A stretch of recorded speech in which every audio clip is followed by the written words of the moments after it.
Okay, I think we're ready to start. Was that my cue, Christine, or my little text message? Okay. Thank goodness for technology. Thanks everybody for being on tonight. We're still waiting for some others to join us. So we're modifying the agenda just a little bit because we're expecting about 80 to join us, which means we're going to have numbers of screens here. So as people join on, our screens will change. So I want to give you a warm welcome. I'm Patricia Curtin White. I am from the class of '88 and from the Geriatric Medicine Fellowship class of 2000. I'm your president, and I'm in my second year of my presidency. It's been a wonderful experience so far, a wonderful journey through a pandemic. I don't actually know how to be president without being in the pandemic. And this is our second alumni business meeting that we've done by Zoom. It's our actual third meeting that we've done under the new structure of the Alumni Board and the association, but the second one that we've done by Zoom. So we did it last year and we're doing it tonight. And what that does is it brings us all together from all over. And I wish we could just chat because I'm looking at all these names coming up and I'm like, oh, hi. And I won't name everybody's name, but I just love seeing everybody. So if you want to scroll through your screens, you can see who's here. But I think this is a really great way to bring us together. So we have a sort of a packed agenda tonight. So I'm going to keep us on time. And if I don't keep us on time, somebody from the Alumni Relations office will definitely keep me on time.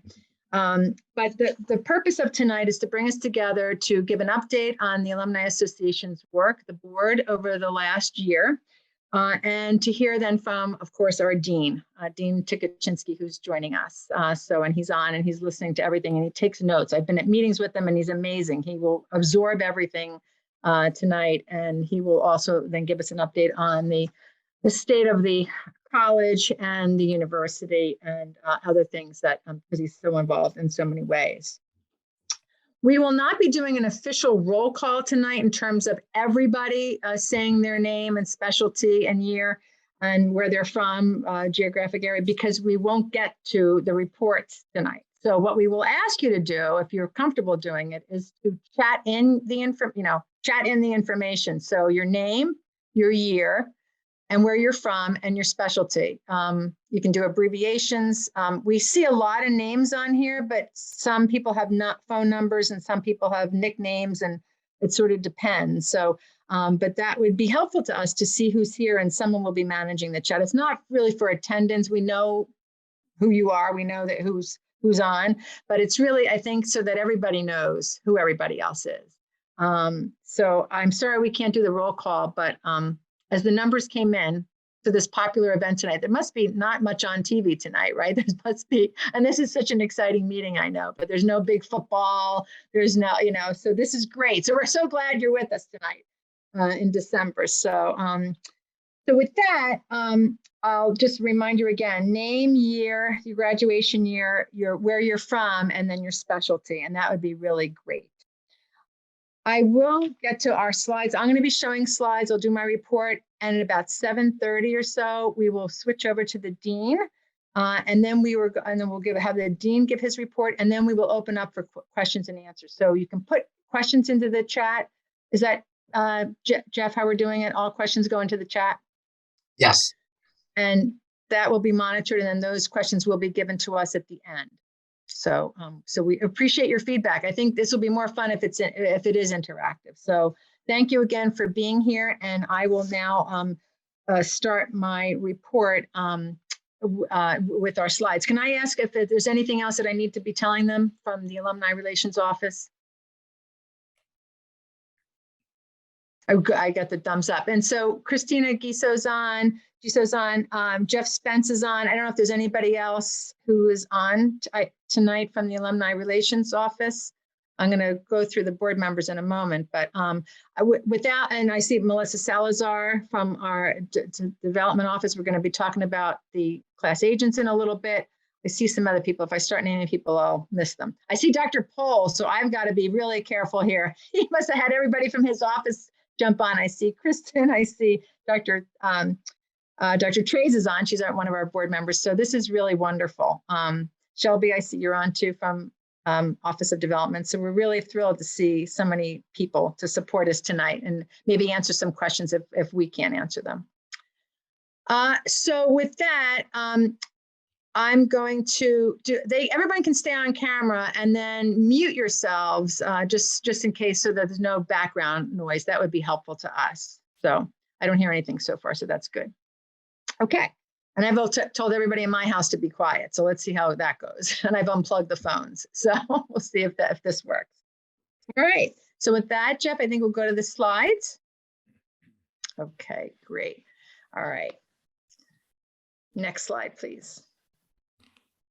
So our alumni board, I see many of our members on tonight. This is going to be a little hard, but maybe if you raise your hand, it's hard because I'm only seeing a small screen here. But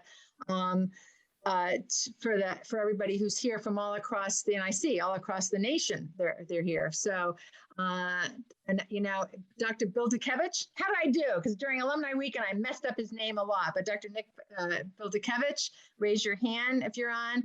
I know you're on. Dr. Dean Kinsey, Dr. Nick Ruggiero, our past president, Dr. Eddie Chang, Dr. John Kutz is the chair of the Alumni Awards Committee. Dr. Danielle Tholey, one of our newest members, our newest one to join, or for Alumni Weekend, actually. Then, of course, yours truly here, Erica Locke, Dr. Trays, and Erica Locke's from California. Dr. Trays, of course, is local here at Jefferson. Dr. Irfan Galleria, he's the chair of the IDEA Committee, and I'll be talking about that in a little bit. Dr. Kelly Malloy from Michigan. They're a happy group this after the big win this weekend. Dr. Wang, my class, who's our vice president and chair of the Strategic Initiatives Committee. Dr. Haas, Dr. Maria Pollock, who's class of 24 and our student representative. I know I saw Maria on, so it's wonderful having a very involved student. So thank you, Maria, for spending all that time. She's a second-year student getting ready to do, all the step 1 exam, and she still shows up for everything.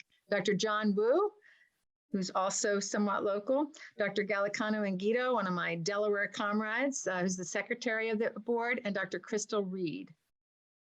And I'll say Dr. Nick, we call him Nick Bildakevich, is also chair of the Student Relations Committee. I failed to mention that before. So, so thank you all for being here, and hopefully you got to see who they are. I think most of them have names on there. Okay, next slide.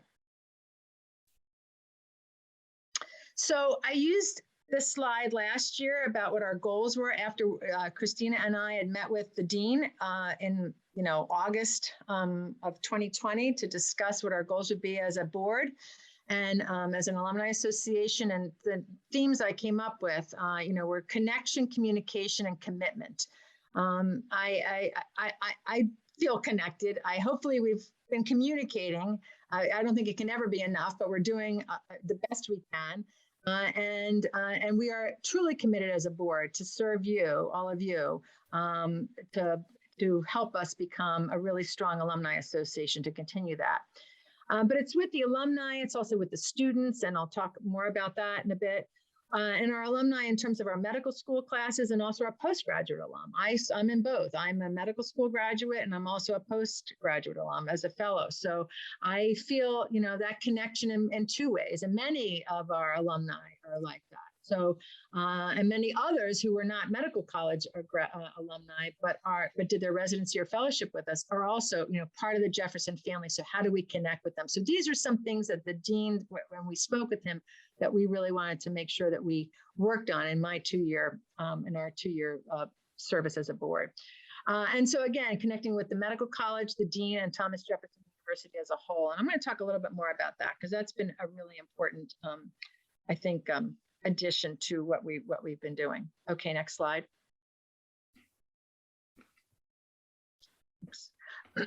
So just some things that we've done. The slides are a little busy, but they're there, and you will have access to the slides and a record. And this is being recorded. So if you, I guess I should have said that in the beginning. If you didn't want to be recorded, I guess then you can jump off now. But anyway, everyone, by staying on, you're agreed to be recorded. But this will be available on the alumni, the YouTube channel, I believe. We'll repeat that at the end. But so slides and the recording. So some of the things that we have done, I got to speak in person at the white coat ceremony in July, and it was wonderful. We were at the old Wanamaker's building with the students and their families. There were about 1,000 people there. It was a little scary in terms of the first time I had been with that many people.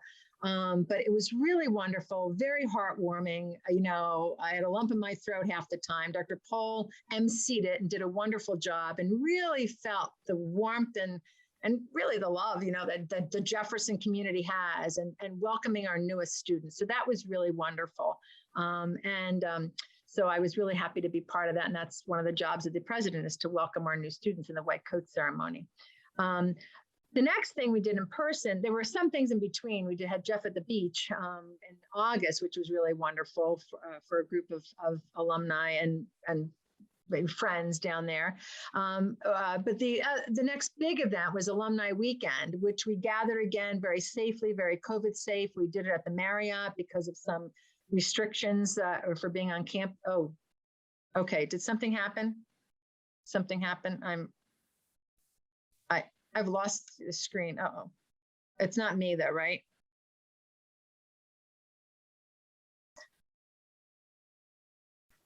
Okay. All right. I think we're back on. Okay. I didn't touch anything. But that was a wonderful gathering of almost 300 alumni and, relatives and friends who came and joined us for all the different events.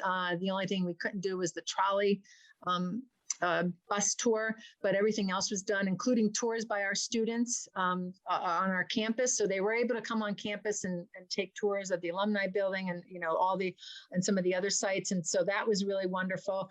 And then we had the Dean's Luncheon, and we had the big dinner on Saturday night, and we had the welcome reception on Friday evening.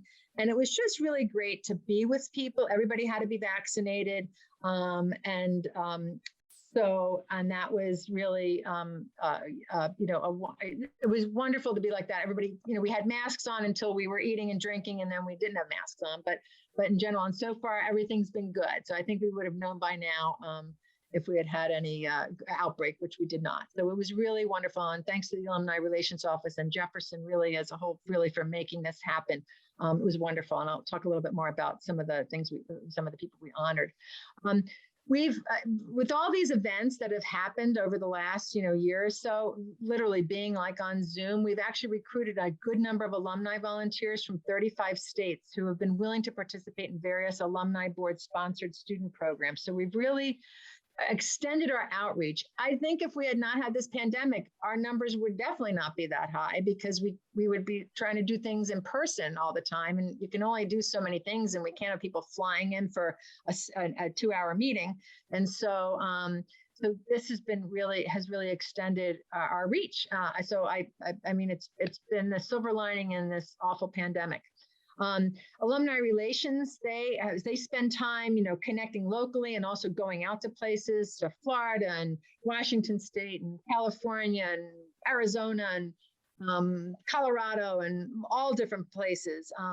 So they've held, just from this academic year, 15 in-person and 16 virtual alumni programs with there are more in-person programs coming up before the end of the year that have to do with the holidays, the Philly Pops, and then a Longwood Gardens event. And so there's just been a lot of really, COVID safe outreach to connect with our alumni. And we do see, I think we're reaping the benefits by having more people engaged. Christina will come back from an event and say, we signed up 4 more, alumni, and we're going to talk about what those programs would be, are that they have signed up for. So it's been really great. And you can actually view some of these virtual programs on the Jefferson Alumni YouTube channel. The other thing is that we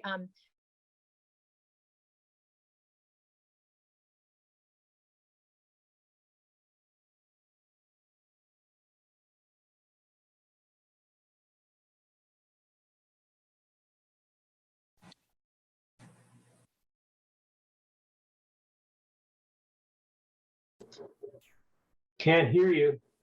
If you get ease, and if you can't get to it then, but you've registered, yes, you can actually then get to, you can actually then view them later. Did somebody want to say something? No, okay. Oh my God. I'm muted? I don't see that I'm muted. Now we hear you. Now we hear you. Oh, how long have I been? Oh my goodness, my thing it didn't have it on mute. Okay. Well, I don't know It was just briefly, so you're okay. Okay, all right. Okay. Fortunately, we have slides. That's why we have slides too. Okay. So I'm going to go on and talk about some of the committee work from our wonderful committees. So while I'm the president, I try to attend as many committee meetings as I can so I can hear it myself. We have wonderful chairs and we have wonderful committees really doing the work. We have the Student Relations Committee. That's been a wonderful committee. That's been very, very busy. They launched the Med Talks, like the TED Talks in 2020, which are virtual programs, focused on, a number of topics, choosing a specialty, life in medicine, physician wellness, and then also diversity, equity, and inclusion. I'll talk a little bit more about that. We've had, almost 400 students registered, 233 participated. We've had 74 alumni participate in those from 19 states. And I think what's really interesting is that 63% of them are engaging in their first alumni volunteer experience. So that's been really an eye-opener, like how do we reach people and then how do we get them engaged and then keep them engaged? So that's been really great. We have a new pilot virtual mentoring program, which I've taken part of called Jeff Alumni Chats.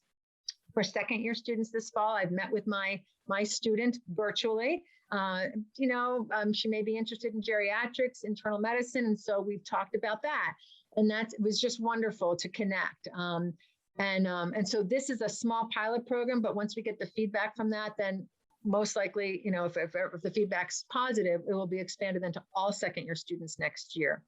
And so we've had a good number of people participate, and so far 44 student alumni matches have been made, and that's been really great. I think I get as much, if not more, out of it than the student does. So I'm grateful to my student. Next slide, please.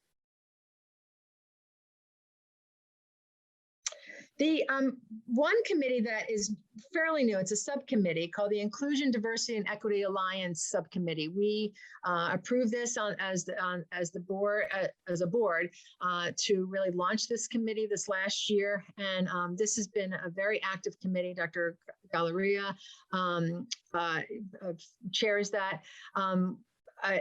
They held a focus group with students who are identified by Dr. Lopez, who are leaders of student organizations that really engage students from diverse communities. And so that was a really interesting meeting. They hosted then an alumni webinar, the LGBTQ+ allyship, what is it? And that's exactly what the title was. And that was a very interesting session. They have hosted a Med Talks program focused on diversity, equity, and inclusion in medicine. And this is a topic that we're hearing a lot about. But part of this is also connecting with what the university is doing. And so that we're all on the same page and that we can actually tap resources and also make sure that we're doing things in sync with what Jefferson has been doing. And so they're really spending time now discussing strategies for building a network of alumni from diverse and underrepresented communities to engage in programs with alumni and students. So it's another way, again, to connect alumni with students. So I think it's wonderful. So thanks to the work of that subcommittee. Next slide, please. Our Strategic Initiatives Committee, which is led by our vice chair, Dr. Wong, transformed the Alumni Host Committee, which had been in existence for quite a while, into a virtual experience because of the pandemic last year for fourth-year medical students interviewing for their residencies. And so last year, 25 alumni were matched with 14 students.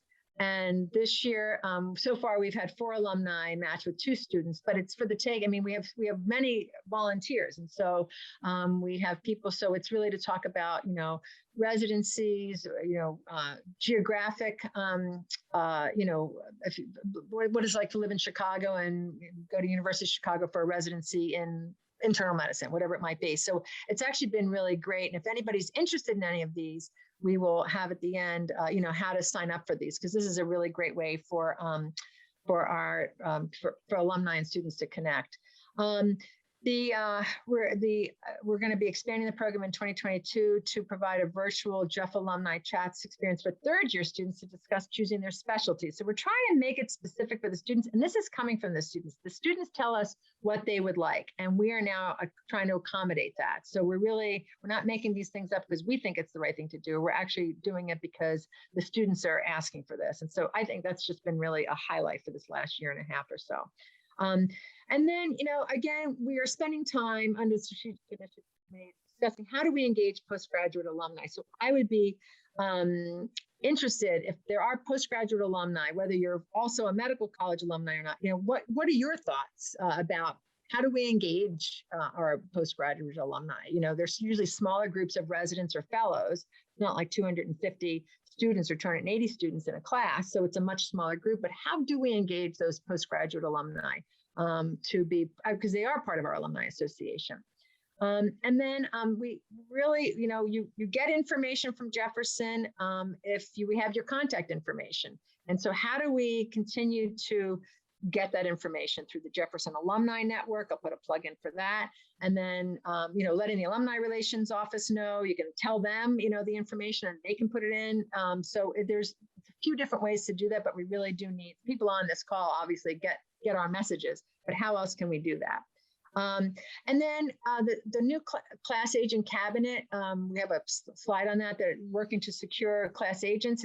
They've been very hard at work under the leadership of several of our alumni, Dr. Rayfield, Dr. Porter, Dr. King, and one of our alumni board members, Dr. Gallicano and Guido, has been on that committee, and they've been working very hard to try and get our class agents for every class. Next slide, please. Okay, everyone's been admitted from that. Okay. And I'll get back to that part though. The Alumni Awards Committee this year, so last year in 2020, we implemented the Early Career Alumni Award. This past year, under the leadership of Dr. Kinsey, and who now is leaving that position because it was time to roll off. Dr. Kutz has that now, but we had a record number of nominations for the 2021 Alumni Awards, including 11 for the Alumni Achievement Award and nine for the Early Career Alumni Award. That was phenomenal. Often they would have a few, nominations, but this was really quite, exceptional, and we're so thrilled. We know we have a lot of talent out there. It made it really hard for the committee, though, to pick one person for each of those awards. So that was tough, and we heard from these alumni, from these award winners. So for 2021, it was the Alumni Achievement Awards, Dr. Sarah Sundberg Long, class of 70, and for the Early Career Alumni Award, Dr. Kenneth Remy, class of 04, who spoke then at Alumni Weekend. So we heard from from the last year's winners and this year's winners. So we were really thrilled to be, just wowed by their work. It's incredible. It was incredible. We did not record those. I think in the future, if we have permission from them, we would record those. Those were phenomenal talks. Okay, next slide, please. I know I have to keep an eye on my time here. Just about 2 minutes or so, 3 minutes. So our current and future work, we want to hear from you about how we can best keep in touch with you. I know I, get a lot of emails and from everybody, not, Jefferson's one of them. I work with Christiana Care. I get lots of emails in my personal email, my work email. But it is the way that we tend to keep in touch with people. You can directly contact me. You can contact the Alumni Relations Office, but at the end, my contact information is there, but we do want to hear from you. The bulletin has only been published once since this pandemic, so I have only had one column. Another bulletin will be coming out in the next month or so, and so there will be another column there, and it should be an interesting edition. So stay tuned for that. And then I mentioned the Jefferson Alumni Network. That's a really, another easy way to do it. I'm not a Facebook type person, but it's not a Facebook. It's actually a way you go in, you log in, and you put the information that you want to put in there, and then you can be done with it, or you can connect with people that way. So we have actually found quite a few alumni that way who have found us actually. The class agent program, I'm going to get to that. I have a separate slide on that. Philanthropy, I think sometimes our alumni think that all we do is ask for money. when we're contacting you. And I'd say, and maybe that is the feeling that people have, and we do want to know if that's how you feel. I really feel, having been in this job, that I feel so differently because I'm looking at it through a different lens now. We're connecting with students, we're connecting with other alumni. We still have more work to do, and I personally am very grateful to Jefferson for giving me a chance as a student back in 84, and graduating in 88, and then once again as a fellow, and I'm grateful for that. So I give back with time, talent, treasure, and to the best that I can. Anyway, it's to me, it's part of my obligation, and to thank them in a way, and it helps the students. And I want for scholarship money, and so we know because we meet with them, we know that our students are actually benefiting from this. So I'll leave it at that, but help us when you can. Help us help the students. We talked about diversity and inclusion. We still have a lot more work to do with that. We meet as a board quarterly, and then we do the committee work in between. So we are a really hardworking board. So every single board member is on a committee and does work in between. It's pretty incredible. We want you to put on your calendars Alumni Weekend, October 14th to 15th in 2022. Hope, fingers crossed, we'll be in person and on campus, and we'll see how that goes. We'll see how things go now. Next slide, please. There'll be time for questions too. The class agent program, I wanted to make sure that I got this update today. So we have, these are the classes that are still looking for class agents. But let me tell you, we have, hopefully I have these numbers right. I have to look at my notes here, but 50 class agents for 41 classes that are not on this slide here. So that's phenomenal. The work of this cabinet, the class agent cabinet, has done an incredible job. And this is one of the dean's asks also last year. How do we get this class agent program revived? How do we do this? And so this core group of alumni have really been working with Shelby Palmer and Melissa Salazar and a couple of others to really try and get this rejuvenated. They've done a phenomenal job. We still have some work to do. These are the classes. So if you're part of that class, these classes, and you want to help us connect with it's not about asking money. It's about connecting with your classes. It's work, but it's not so much work that that you can't do it. And we can have 2 class agents. We can have 3 class agents for each class if we would like. So please think about that. The classes that have a star next to them are the ones that are celebrating a reunion in 2022, and they would be a top priority to try and engage those classes so we can get more people to come back for the reunions and to engage during your reunion year. So please take a look at that. I'm the class agent for my class of 1988. I've been, not forever, I haven't been it, but I've been it for the last, I don't know how many years, but they really help. They help you so much. They really do the heavy lifting, and we, will contribute to the letters and make sure they look okay and sign them and maybe put a personal note if we want to, but to me, it's one of the best ways to give back as well. So we'll be able to show those slides again. So I'm just going to end. We just have a couple more slides here, and then the dean will get on around 7:35. It's not 7:35 yet, right? So, I want to thank all of you. You're our healthcare heroes. And we're not out of it. I thought last year that by this year we'd be like, yeah, we'll be done. We'll be in person. We'll be out of it, but here we are going back into another surge, dare I say. But the silver lining in this is that we have made these COVID connections, as corny as that might sound. The gala, the Jefferson Gala, is tomorrow night, December 7th. I'll put a plug in for that. It's free to attend. Donations are always accepted, of course, but and it's actually honoring several people, but they're actually honoring for the medical portion of the medical award, recognizing those in medicine, the healthcare heroes. So I'm going to get on. They actually sent me my swag today. So there's like a Jefferson hat. I can put this on button here. I have a little cup. So if you sign up tonight, you won't have time for that. But I think it's going to be really heartwarming, and I think it's going to be great. And if you log on at 7:15, so it's at 7 o'clock tomorrow night, but if you log on at 7:15, the students are going to be singing. So I love it. We did it last year, the year before, and it's really been great. So, so think about that. But I love the fact that they're honoring our healthcare heroes. That's all of you and all of those at Jefferson who, you know, made sure that patient care didn't suffer and that you took care of the sickest of the sick, and we're still in it. So I thought it was a wonderful idea. I want to give a shout out to the Alumni Relations Office, the Office of Student Affairs, Office of Academic Affairs, Office of Admissions, the Dean's Office, and these slides were typed before I knew all of you were going to be on.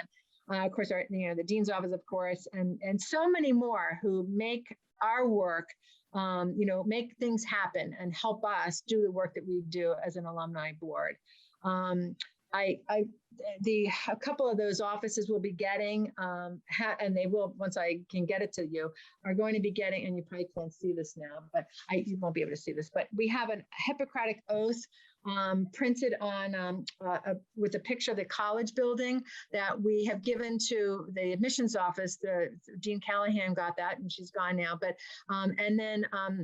but the other offices will be getting those, and the Alumni Relations Office has one in the Alumni Center. So please come and visit there, and you'll see that. And it's really a thank you from us, the Alumni Board, to all of them. And the Dean's Office will be getting one as well later in the year. So our message to the students and alumni, it's from this YouTube song. If anybody heard me last year, and if anybody who's at the white coat ceremony, I'm sort of a softie, and I look to songs for inspiration. I can't sing worth anything, but our message to the students this year was, you'll never walk alone, both for the new students and the students who are here, and also for the alumni. And so that's from the musical Carousel, which is a great Zoom video. So if you haven't watched it yet, it's about 4 minutes. It's definitely worth the watch. But I just really love that song. I get a lump in my throat every time I hear it. And we really want you to feel like you'll never walk alone. We want to walk with you. We want you to help us with what else we can do for you and with you. So next slide, please.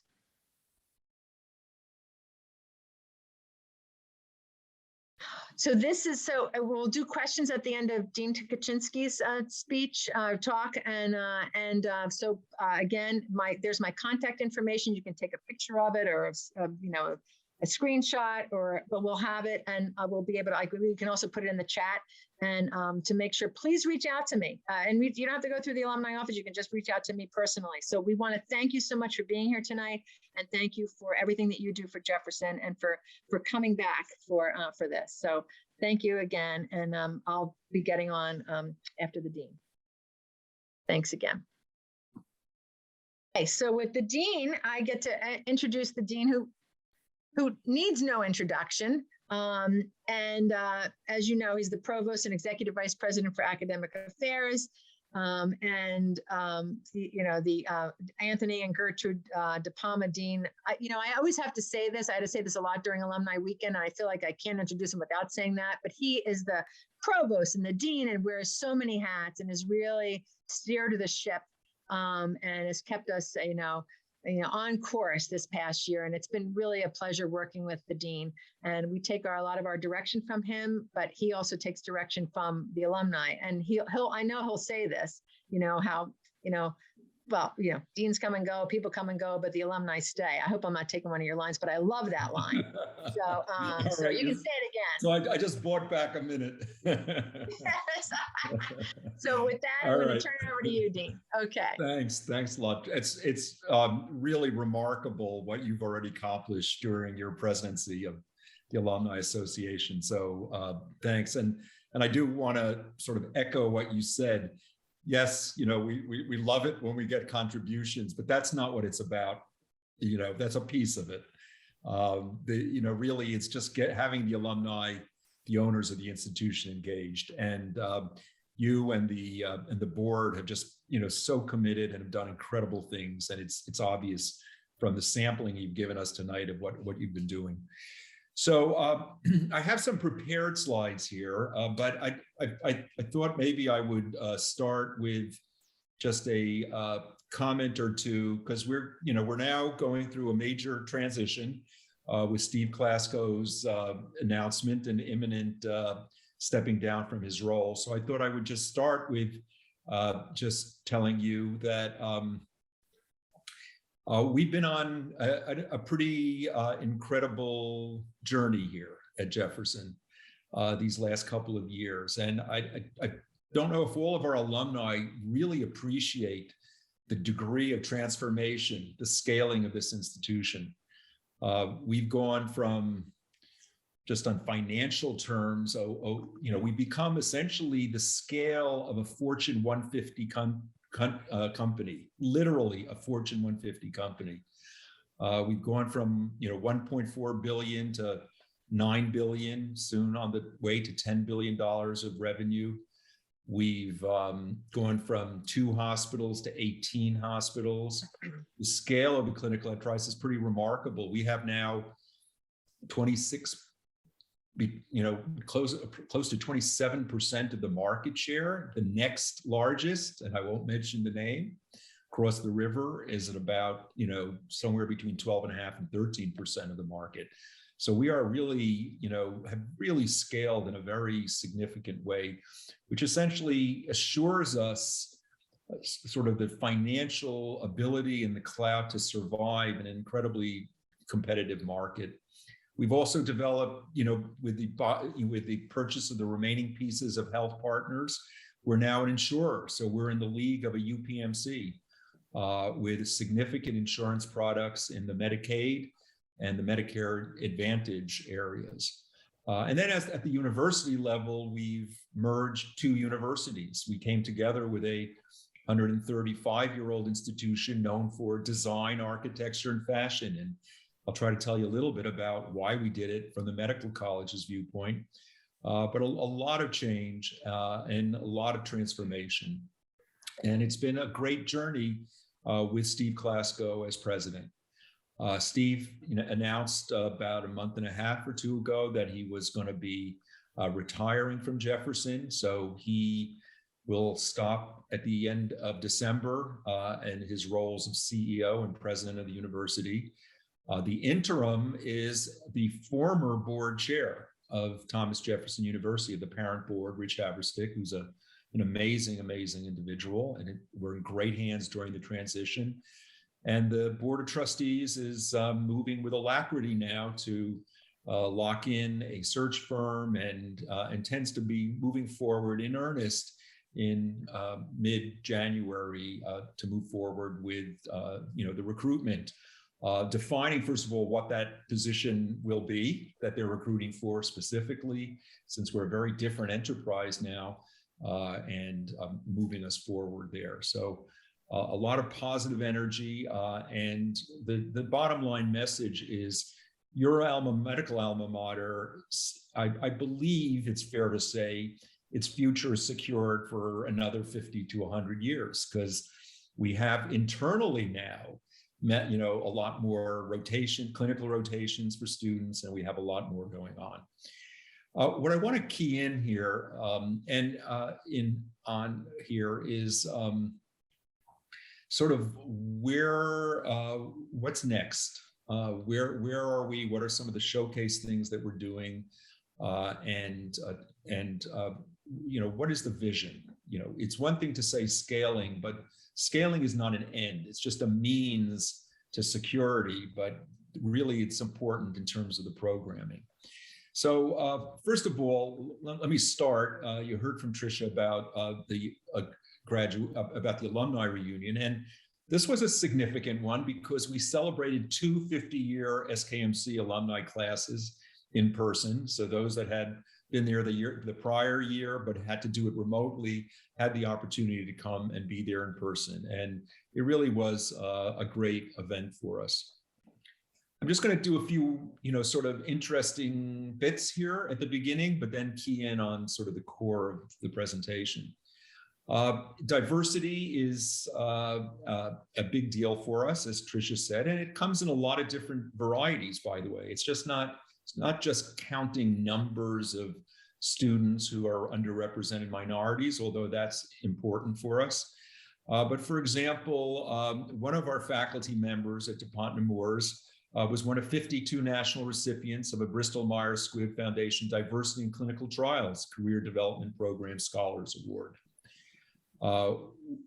Diversity also means embracing diverse people coming into this country.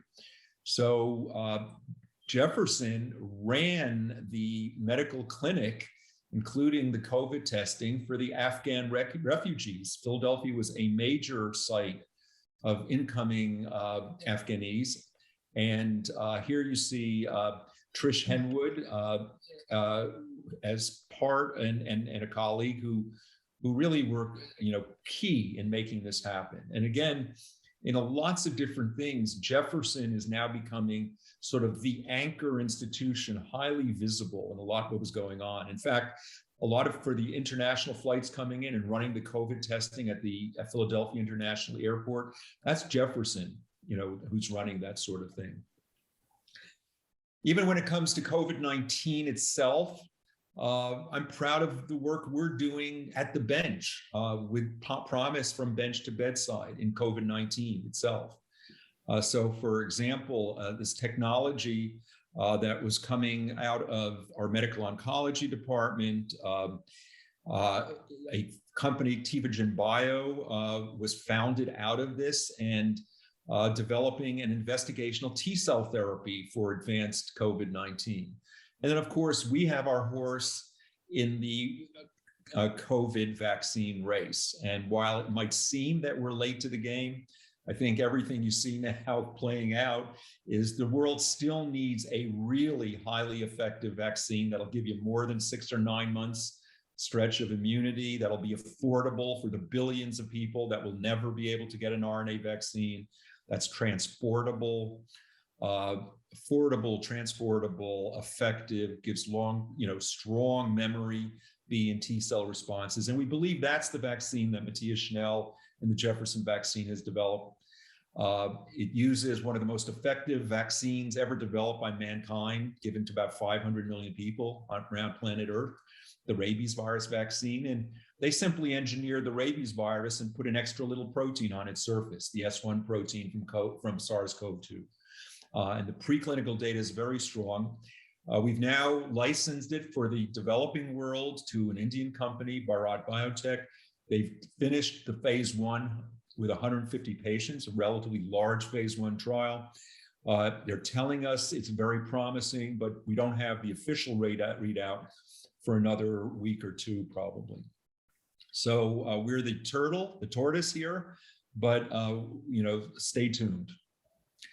I wanted to tell you a little bit about something that I don't think I've ever discussed with the Alumni Board, but we run as a medical school, and that means we need accreditation. So we're proud in 2015, we got a full 8-year accreditation with many commendations, by the way.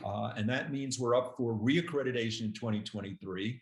And this is serious stuff. Nowadays, not every medical school manages to get through this hurdle. And sometimes they've got citations and have to come back, et cetera. So we're on a very deliberate approach, 2 years in advance of the site visit, preparing the pieces that go into that. An independent student analysis, data, what's called a data collection instrument. You can't imagine what goes in that. Just every metric you can imagine. But importantly, that all comes together in an institutional self-study. Steve Herron, our Vice Dean for Academic Affairs and for UME, is hard at work in orchestrating what we're doing along those lines. We can't use boilerplate this time around because LCME in the interim since 2015 has completely changed their standards. They went from 70 plus standards to now 12 standards, each with multiple parts. And just to get a feel of the kinds of things they look at, they look at sort of the top level mission planning organization, leadership and administration, academic and learning environments. There's a whole faculty side, educational resources and infrastructure. Then they deep dive into competencies, curricular objectives, curricular content, curricular management and evaluation and enhancement, teaching supervision, medical student selection, the admissions process, and then academic support services for students and health services and counseling.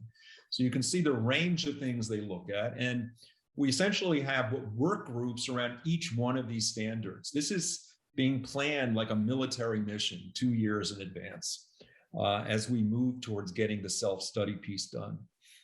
The self-study task force has 6 different subcommittees working on the various pieces that you see lined up here on the right. And this is our runway in terms of a timeline. So, and we're on track. You can see December 2021, the committee reports are due.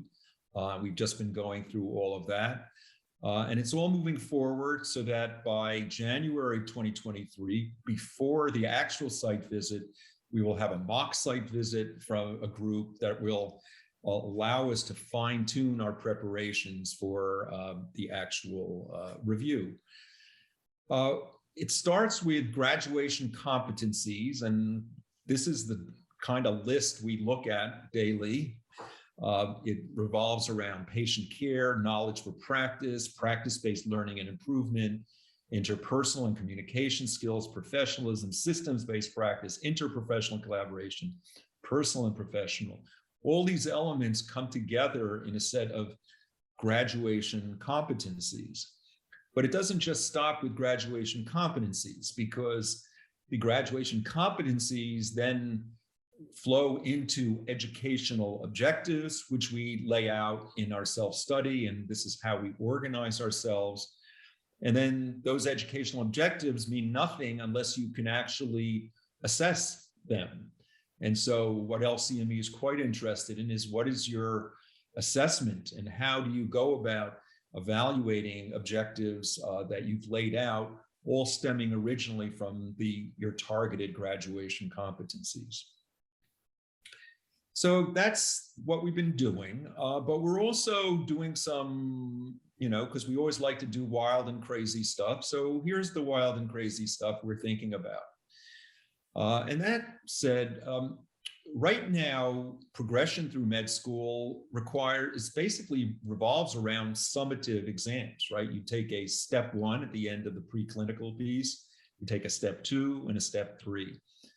And we've sort of challenged the question and said, well, could we start, since we've been known for pioneering medical education for almost 200 years now, could we set in motion something that maybe 10 or 15 years from now would allow us to get away and propose getting away from the summative step 1 exams?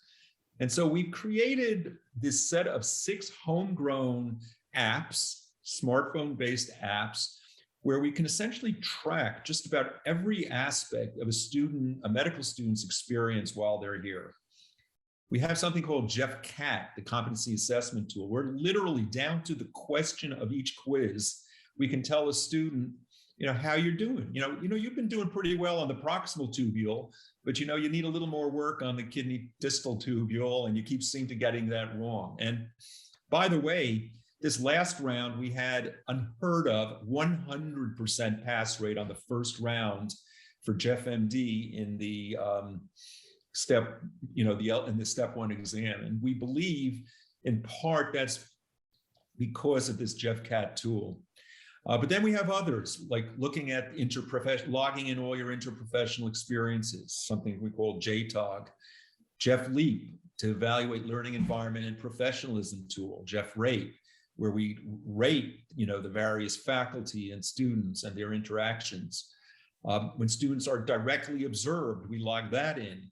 Jeff Chat is a more recent one we've rolled out for mental well-being. And the idea is, as we aggregate these large data sets for the nation's 5th largest medical school class size, we can perhaps start to use machine learning and these kinds of fancy 21st century tools to say, we can predict how somebody would perform on these summative exams. And maybe you don't even have to do that exam and the cramming that goes with it, because we've evaluated your experiences and your testing all along the way. So this is our wild and crazy idea. Let's make USMLE step exams obsolete. And even if not, even if we fail in that mission, at least we'll have these tools that allow us to track student progression in a very powerful way. So yes, we've had 200 years of pioneering education. When I got here, I benefited from Joe Ganella's great work when he launching the Center for Research in Medical Education. There's the physician shortage area program. We've trained, I think the number is about 27%, the last I look, of all practicing physicians in rural areas of the Commonwealth were trained at Jefferson. Of course, many of our most loyal alumni came through the Penn State program, and we are considered one of the literally top 2 or 3 places in the country in interprofessional education. These are all things that I inherited. But then since being here, we've continued this innovation. JeffMD, where we literally blew up the entire old curriculum, got rid of more than half the lectures and replaced it with lots of other good stuff. This notion of Medicine Plus co-curriculum. We launched the nation's first department of integrative medicine and nutritional science in an allopathic medical school. Having brought Atlantic Health in North Jersey into Jefferson's orbit as a branch campus, that allowed us to have a small subset of our students who could experiment with a longitudinally integrated curriculum. And then the perhaps wildest things we did is we've just launched with the Pope's Medical School, Cattolica in Rome, the world's first international dual MD. In 6 years, 9 months, a student will get actually 3 degrees, an MD from the European Union, an MD from the United States. And that means they can basically practice anywhere in the world. They'll also get a master's in international health policy from our College of Population Health. These are the people that we think could be positioned to be leading the World Health Organization or really being global physicians of the mid-21st century.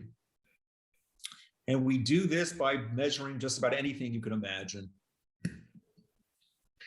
I just want to spend the last couple of minutes keying in on our new strategic plan for the medical college. Again, I'm not going to, I want to give credit to Steve Herron, Deb Ziering, and Charlie Pohl, and David Paskin, and Karen Novielli, and all the others in our leadership team. And, we now have a new head of admissions here with Clara having stepped down, but she contributed it, while she was still here. We now have Alyssa Lasasso. So thanks to them, we have finished this updated strategic plan for the medical college in time for our journey to LCME reaccreditation. And it has these 7 key elements to it. And I'd just like to walk you through these one by one, just to give you some highlights of each one. So you have a sense of where your medical college intends to head over the next period of time. So first of all, we're not going to rest on our laurels. JeffMD, by any measure, whether you look at how the students in the first all JeffMD class that just graduated, where they matched, or as I said, how they're doing on STEP exams, it's really been a home run. But we want to continue to evolve that. Now with COVID, we realize that there's certain things that are better delivered online. So we call this hybrid flexible, in person and some things online, and how do we blend the two? Leveraging technology for learning, exploring and developing earlier specialization of tracks, and thinking in terms of pathways. Again, with the view towards what will the mid-21st century physician be like. Second, further enhance the comprehensive competency-based education assessment, right? Assessment, assessment, assessment. We've been laser focused on this. In 2015, that was one of the areas that LCME had asked some questions about. I'm confident now going to review that we've more than addressed those issues and taken it really to another level. I mentioned the app tool, Jeff Cat, that we've developed, but we're developing, as I said, a whole suite of other tools and other systems for, assessing the efficacy of our educational systems for the medical students. Most of you who've heard me talk before know that I view as perhaps my signature contribution to Jefferson and what I'd like to be remembered for down the road is this notion of co-curriculum, nurturing cross-cutting ways of thinking, design thinking, humanities, reflective thinking, computational thinking in the digital space, and policy in terms of relational thinking. All of these things are what we're pushing forward. And so the goal now is to further integrate these different medicine plus tracks into the JeffMD scholarly inquiry requirement. And then one of the big pushes around this is this idea of assured admission linkages. You know, we started an assured admission linkage with Princeton University, where we guarantee admission to the medical college to second-year undergraduate students at Princeton, and therefore free them up to study whatever they want, hopefully embed within this is done with a design track, so work with some of our medicine plus design students in Jeff Design, and a lot of other interesting things. Numbers 4 and 5, expand extracurricular offerings that enrich student learning experience. And that means increasing student-driven community service activities and a real push, and I'm not going to have an opportunity here to talk about it, but we're really pushing hard on this notion of Jefferson Global Centers. We've picked right now 8 countries on planet Earth where we are developing in each country deep multi-institutional relationships. Italy, Japan, India, Israel, Ireland, Malawi, Rwanda, and Colombia in South America. I can regale you at some point with some of the great work that's going on with our medical students engaged in various activities in these different countries. One of the ones I did mention is our ties to Italy and Cattolica and Gemelli in terms of the dual MD and other things. And then Patricia mentioned diversity, and we are laser focused now on increasing diversity in students, residents, fellows, and faculty. We still have a lot of work to do on this. Part of it is we are not where we need to be in terms of scholarship support, tuition discounting, although we've made significant strides in that direction. We've created, carved out operating dollars to create additional scholarships towards underrepresented minority students and a variety of other things that we're doing. And we're going to be looking to develop strong ties, to and assured admission pathways that allow, that tie into that. And then 6, develop and implement a holistic total professional effort for faculty compensation. Our strength as a medical college is our faculty.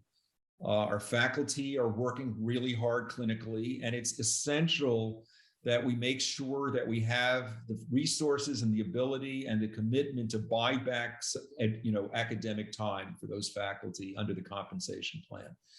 We did our first down payment towards that this fiscal year, and we intend to continue to ramp that up. I mean, we are this major clinical enterprise in the country right now, and we should be able to find a way to divert some of the resources needed in order to be able to, buy back the academic time that's required here. And then devising strategies to decrease student debt, leveraging philanthropy to increase scholarship support. We said we would use 1/3 of the Kimmel gift of the $110 million naming gift towards a match for student scholarships. We've made lots of headway, but there's more to be done there. And then exploring variable length medical education pathways. In some instance, we might want to have accelerated pathways that are 3 years. By the way, I'm not sure it should be for everyone. In some instances, we might want to have lengthened pathways, and that would be part of an interesting discussion.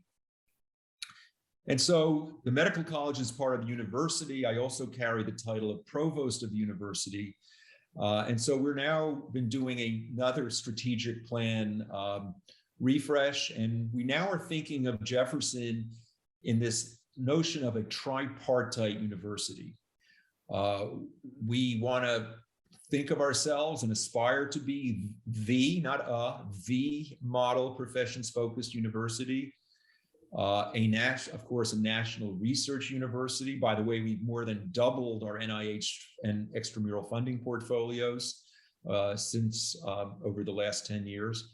But the third one, importantly, is this idea of a distinctive global university, and I touched on that just briefly. So, this is sort of what's emerging as our plan on our page, and I'm not going to walk you through this because I do want to get to Q&A now, but simply to tell you that nothing on this slide is purely aspirational and dreaming. Everything is grounded, with a slide deck or two of things we've already accomplished along those lines. The next big thing is campus capital projects. We're very committed to moving forward with the new research building, which will increase the amount of research on campus by over 50% should it move forward. It still has to go through capital management committee and go through approvals, but we have a $70 million naming gift now from Sidney Kimmel. And we also have $19 million of capital committed to do the strategic planning. This will be a huge boost to the research enterprise here. Notions of pool partnerships, short admission linkages.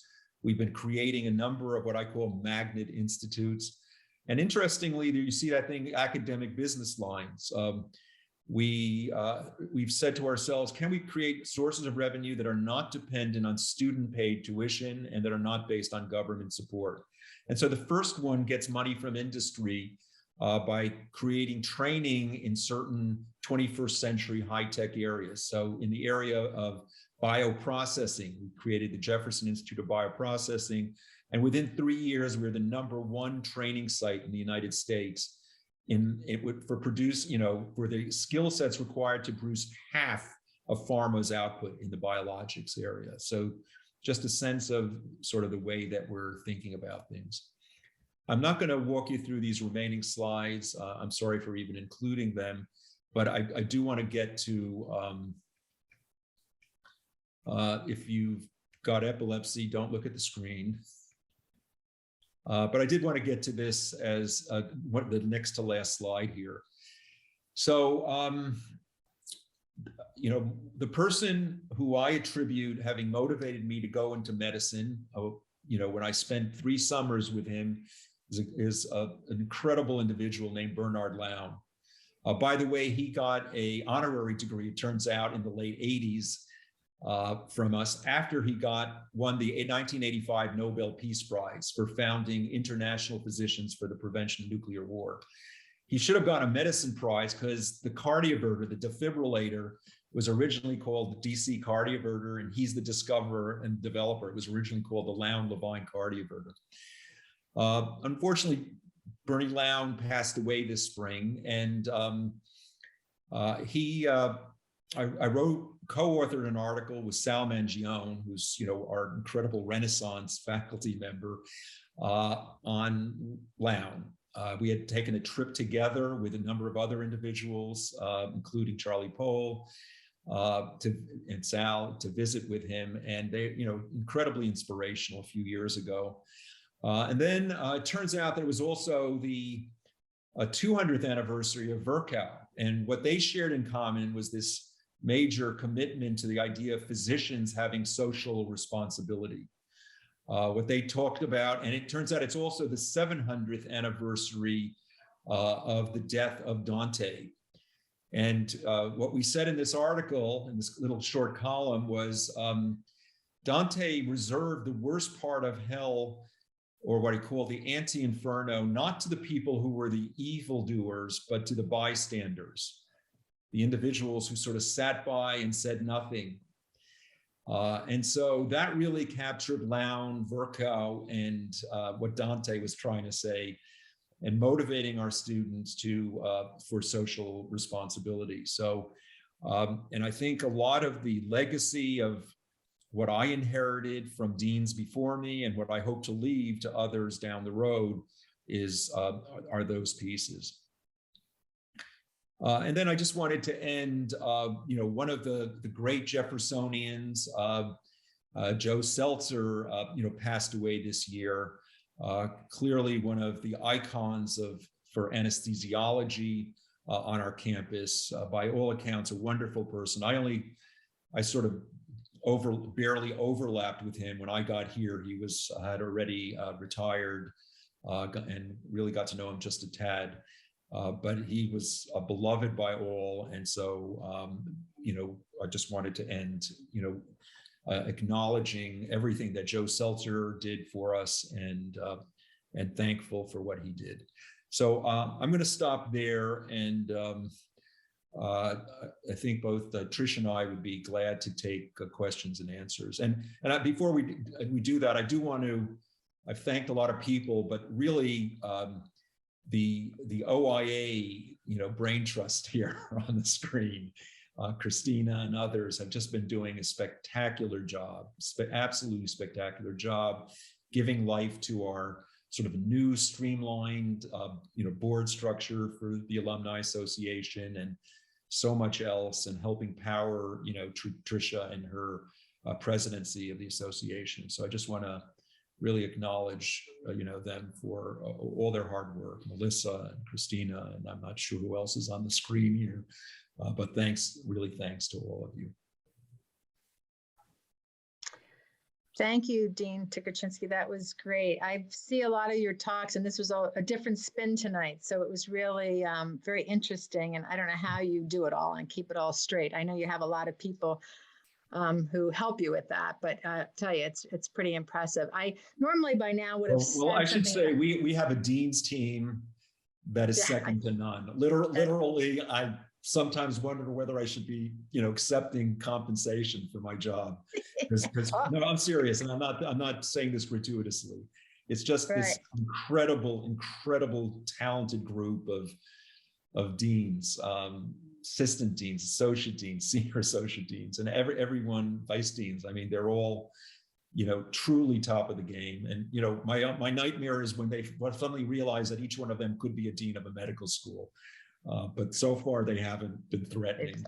They've stayed with me. Yeah. I see many of them on tonight. I know they're very busy, so we really appreciate that.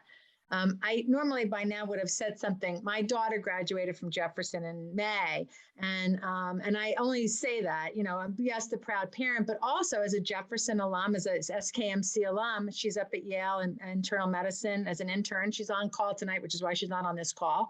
She's got an overnight call, so she couldn't join us tonight. She's a class agent, but she, I can attest her comments are, I'm well prepared. Yes, I'm working hard, but I really got a great education at Jefferson, not just, medically, but also just, co-curricular, as you mentioned. And so I saw it through her eyes, and I really, and if you know me, I'm not going to say something that isn't true. And so she's really grateful for the experience that she had, the education, and she's well prepared to be a good intern up at Yale, with 55 other people. So in her class. So thank you to all of those who were on, and for the alumni who may not have a more recent experience. I know some of our alumni have, students who have gone through, but it really is true. They work hard, but they really they get it, and they're well prepared. And she's the first class who went through the new curriculum, the whole 4 years. And so, I think it's been really great. And so. Kudos to everybody. I'm able to tell you this. I know I said it Alumni Weekend, but it's really true. And she wants to stay connected. So being a class agent to give back in another way. So thank you to everybody. Christina, how are we going to handle questions? Well, so I'll invite the attendees. You may share your questions in the chat or raise your hand, and we will call on you. We did receive a question for you, Dr. Tykocinski, from Dr. Goldberg, who asks, with the movement to earlier specialization, will there be adequate opportunity for primary care exposure and tracking to family practice and internal medicine? Yeah. Just to be clear, it's not quite as drastic as that sounds. The idea is the students will still do all the usual rotations. They'll still, And those core rotations, have strong primary care components to it, including internal medicine, family medicine, OBGYN, pediatrics, et cetera. So none of that will be short-tracked. But the idea is, in the midst of that, and certainly as they get into what we call phase 3, which is largely their last year, we create more opportunities and tracking that gears them towards the subspecialty choice. And by the way, we're not forcing that. So if a student wants to remain undifferentiated for longer, they're certainly welcome to do that. But for those students that sort of have a very clear mind, from day one, that this is what they want to be doing, the idea is to create, more of a focused tracking opportunity to carry them through. One of the, pathways that, Peter Scholes is on this Zoom, and Peter's been, by the way, I should say Peter Scholes was the brainchild and architect of that triple degree dual MD pathway that I mentioned. He's done, yeoman's work on giving that life. But I think, one of the things it was, can we shave off some time of med school to sort of create a pathway directly from UME to GME and maybe shave a half year or more off of that continuum. Now, the problem is getting that approved by the regulatory bodies, and NYU has developed some of that, a few other medical schools, and we're still committed to finding a way to do our own angle around that. And again, to me, the goal is not to say, okay, can we shorten it for everybody? Because I truly believe there are certain pathways where you would even want to extend it. So it's really to think that not everyone is going to be doing the same thing in 2050 and 2060. Even if you're all in the same specialty, you'll have a research career, or you'll have a care, a leadership role, or you'll be in direct clinical care. And the idea is, can we tailor the cultivation of all the skill sets that are needed for those respective? So that's part of this idea of early tracking. I believe Dr. Meiden, you're next with your question. Yes, hi, Joseph Meiden. I'm one of the past presidents of the Alumni Association. It's addressed to both Patricia and to Mark. When I was president of the Alumni Association, one of the things I said in a address was, as alumni, we should never be afraid of the future, and we must embrace it. But we must never forget its traditions, and we must always embrace that. And I strongly believe that the Alumni Association, more than ever, has to be a keeper of those traditions, and has to remind and bring to the forefront all that has been great and continues to resonate in the greatness of what we are today, our past, and also our future. In that vein, the point is that in the past, a member of the Alumni Association has always sat on the board of trustees. And during my time as during presidencies and the following president, it was talked about, but has since, I think, fallen by the wayside. Is there any impetus, or can we address the presence of an alumni member on the board of trustees? And also, since there's going to be a new president and a search committee, can we continue that tradition of having an alumni member on that search committee? I think that those are two important things that are so important. Maybe I'll sort of take it first, and then Tricia, you can add, to that. So yeah, so I leave it to you, Joe, to ask the toughest question. so well done. You've put me in a spot, and I'm trying to figure out how much job security I'm willing to parlay here for an answer. And the answer is, I've come to love this medical college. I like the job, and so I'm not going to give you a full, accounting on a Zoom screen.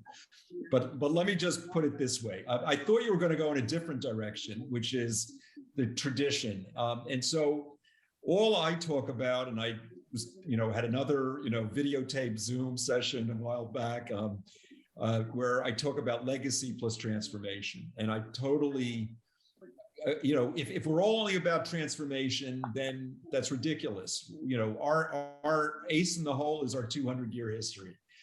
But, if we can take the 200-year history and then, but be nimble enough to transform and change, that's where our power is, legacy plus transformation. What I'm concerned about, frankly, is, the scaling was critical for survival, longer term survival. I truly believe that. But with scaling comes the concern and the risk of corporatization.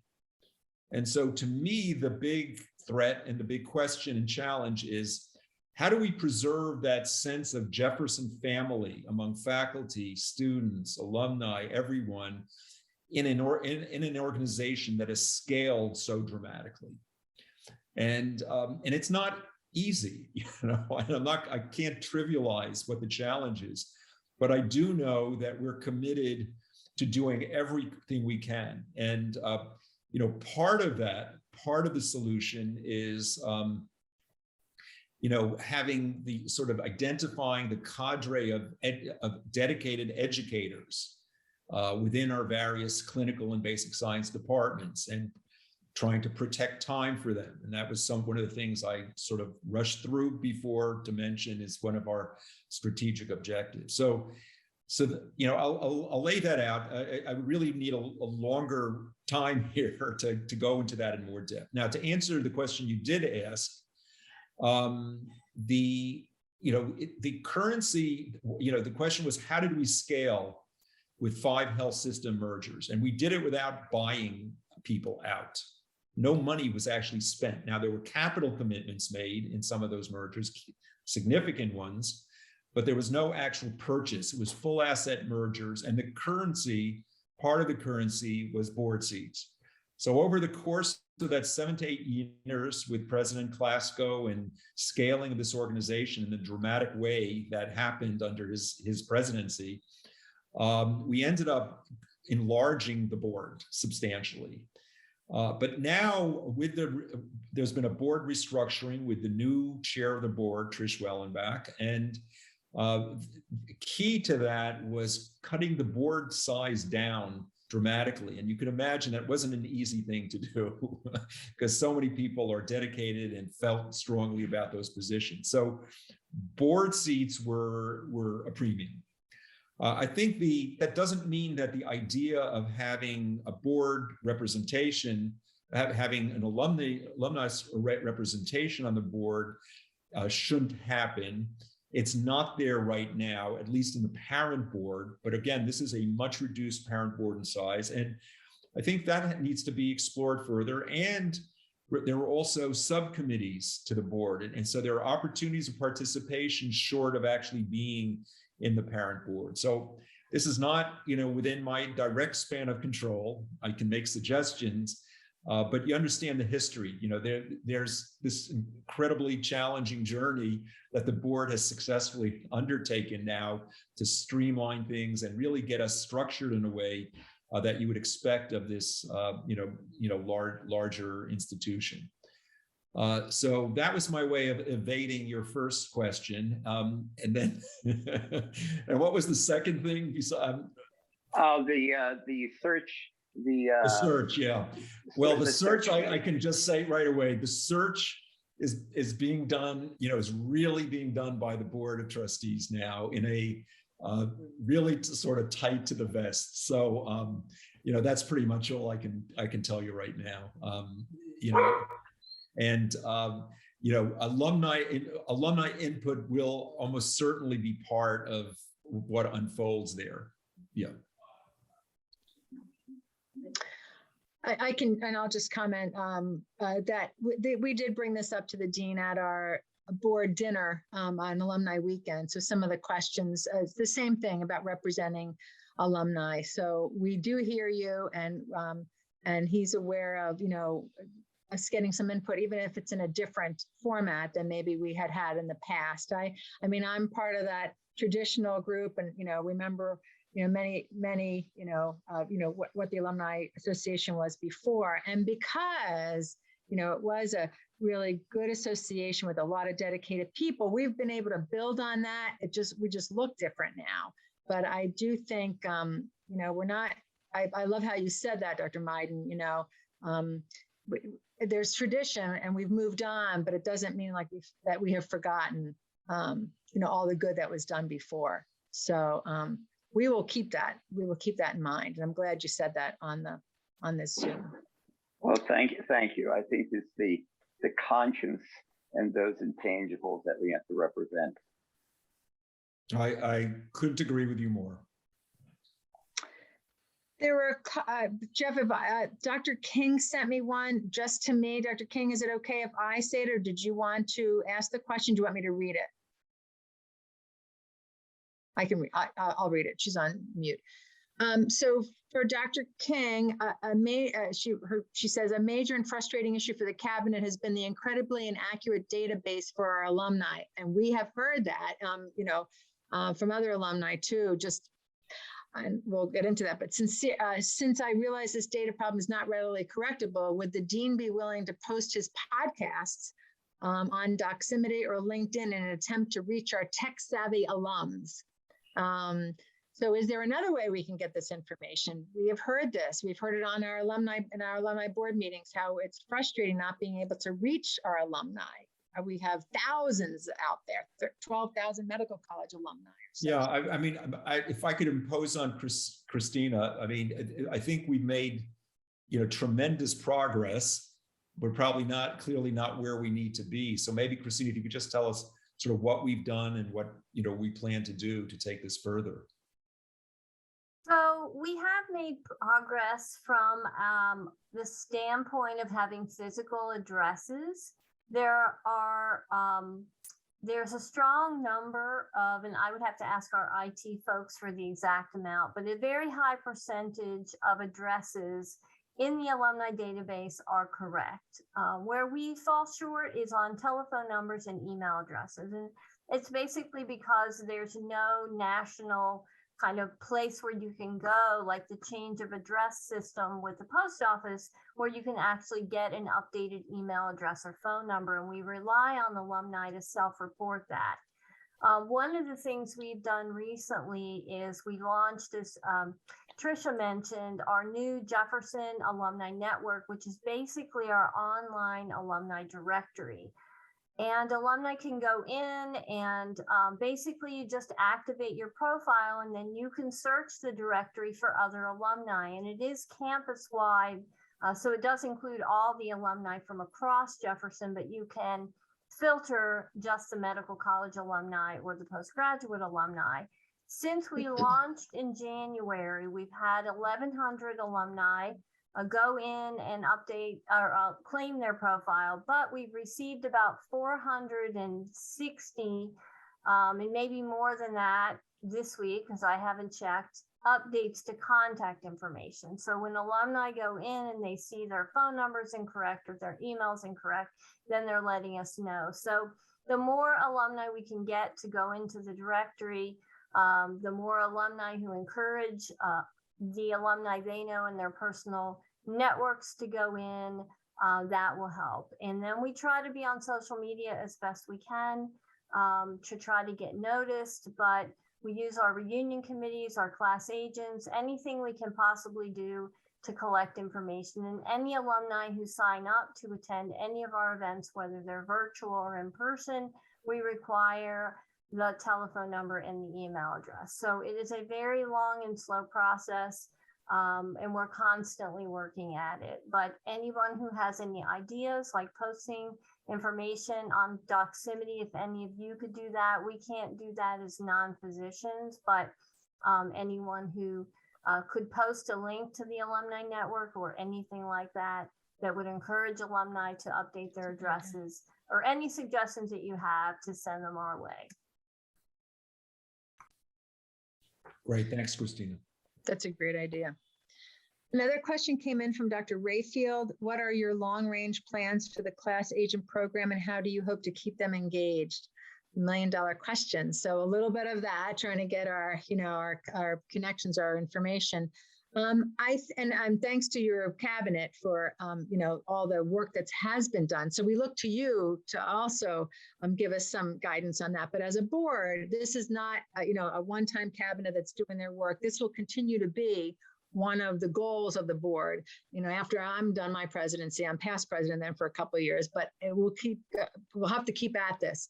I think identifying class agents with as the classes graduate, doing that right away. So trying to get 2 or 3, and I would say, I think your group has determined this, having more than one is really good, maybe 2 or 3, and there's probably no limit to that.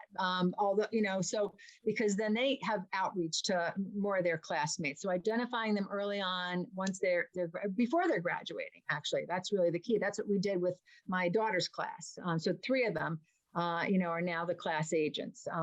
They're crazy busy, they're interns, but still you get them early on. And that's the way it was done years ago. And so I think that's one of those the goals. And then, to make it not just about the money, not that it's always been like that, but really about engaging the class, bringing people back for reunions. Not everybody's a reunion person, but what else can be done? How else can we make those connections? So I think, and then also, making sure that the board is engaged with helping, to either identify class agents, keep it top of mind, because the classes that have had class agents are more engaged, philanthropically also, more engaged, but also are more connected and have more presence at reunions. So in a lot of ways, the time, talent, treasure, that we tend to overuse those terms, but it's really true, how they give back to Jefferson. I don't know if Melissa or Shelby or anybody else wants to speak to that, or any other of the board members want to speak to that, or the dean. The dean actually asked us about, let's get these class agents. The question was for the dean. Oh, here I'm sorry. I thought it was for me. No, your input is very welcome. I didn't mean it that way, but yeah. Everything Tricia just said, but I think, as I see it, the challenge is, how do we engage our, we have the largest medical alumni base of any med school in the country, right? So, but we don't really have the highest engagement of alumni by sort of any measure. And so that's the challenge. How do we do that? And, one way to do it is in terms of what we're engaging about. And so the idea is to make it more than just philanthropy. And again, I'm not minimizing the philanthropy, but to say that it's more than the philanthropy. But the second thing is thinking of the spheres of influence of how we engage those students.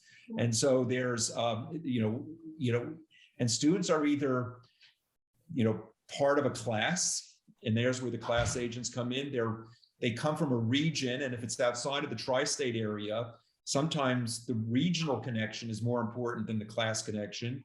And then there's the specialty at specialty content. And so I think the idea here is we use all of those different spheres, and if we do them all together, we'll be able to reach out to everybody. Now, specifically on the class agents, I think the key thing here is going to be, first of all, making sure we have class agents who are, really the right people, who are going to be dedicated and pushing things forward actively.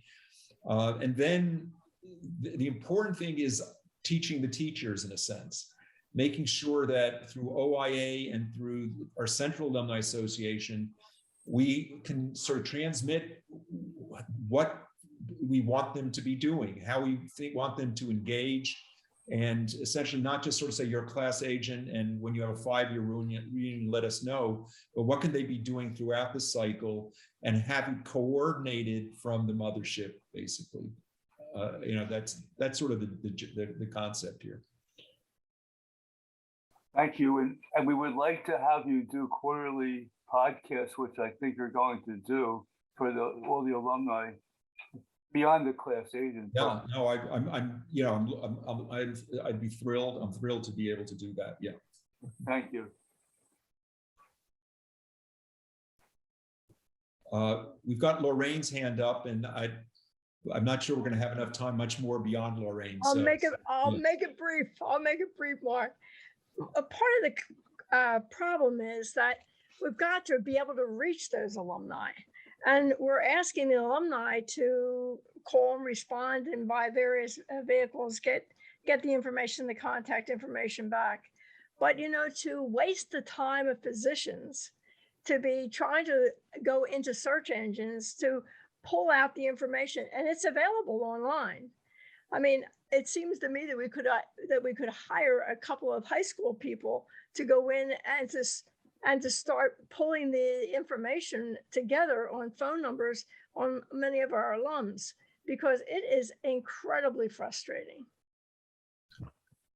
Yeah, I mean, I hear you. I completely hear you. The problem is, it's not that easy. I know. No databases for email addresses. That's part of the issue, right? So where are you gonna, you know, and then so if you don't have an updated phone number and you don't have the email address.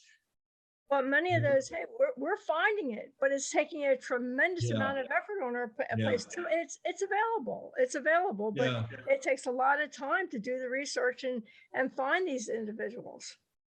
Yeah, I hear you. Well, you know, let's, you know, we'll do, I assure you, we're going to do some follow-up after this meeting. Okay. And let's sort of, you know, put our thinking caps on and figuring out, you know, if to the extent that it's a resource issue, we'll find the resources to do that.